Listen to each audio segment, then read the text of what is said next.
Stop right there.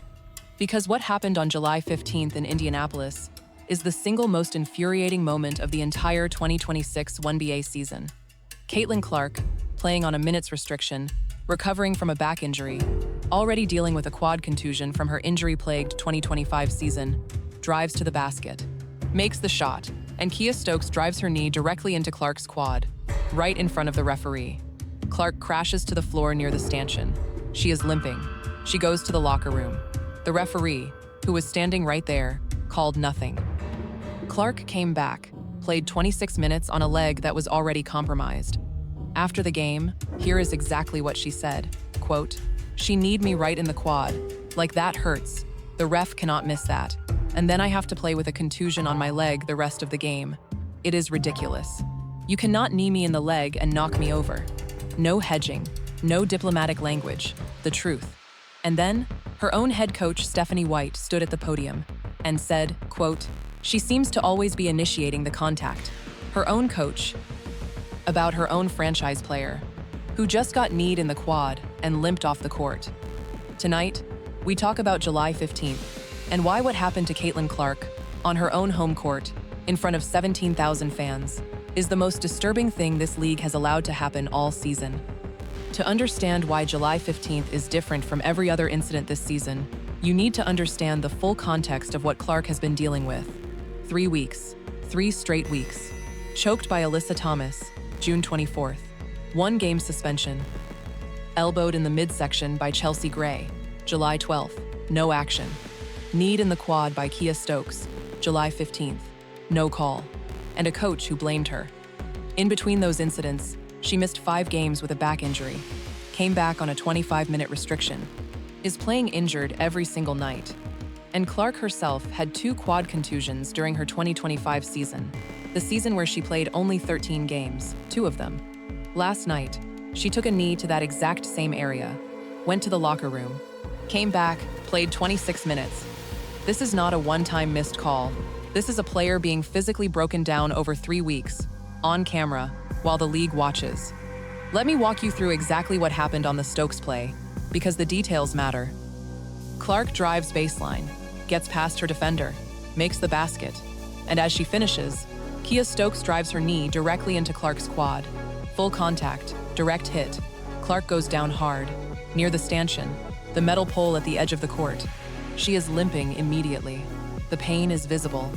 The referee, standing right there, watches it happen, looks at Clark on the floor, and calls nothing.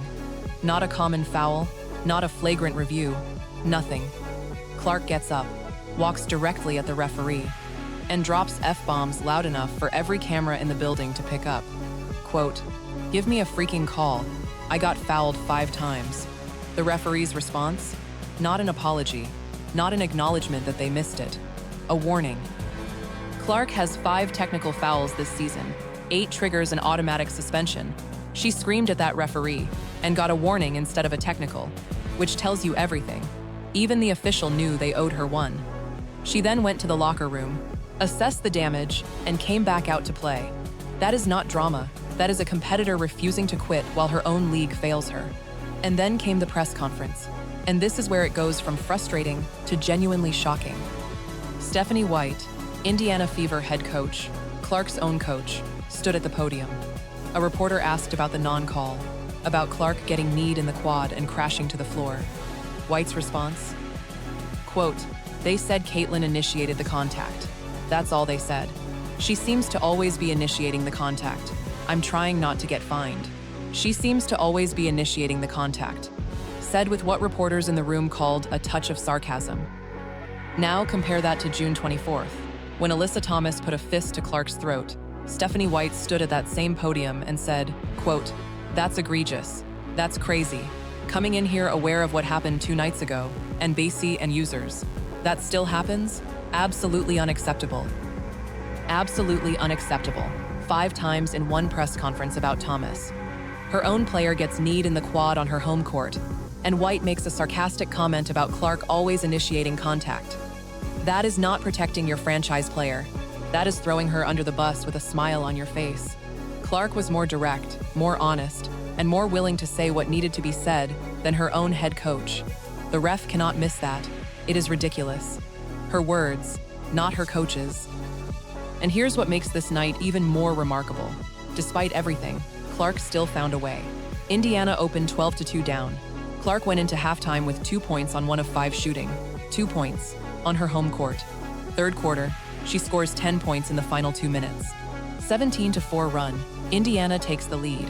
And in the middle of that run, arguably the play of the season, Clark steals the ball, misses the 3, grabs her own rebound, and hits Aaliyah Boston with a behind-the-back spin pass for a 3-pointer that brought 17,000 fans to their feet.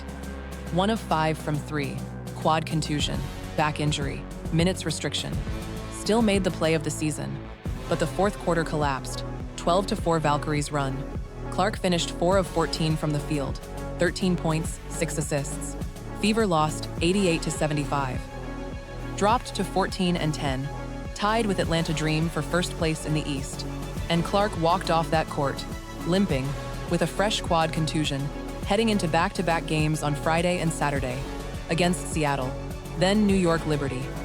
Here is the full picture, and it is the most alarming situation in the WNBA right now. 3 weeks, 3 documented physical incidents, 5 missed games, a back injury, now a quad contusion, in the same spot that ended her 2025 season. The throat punch got Thomas 1 game. The midsection hit got Gray nothing.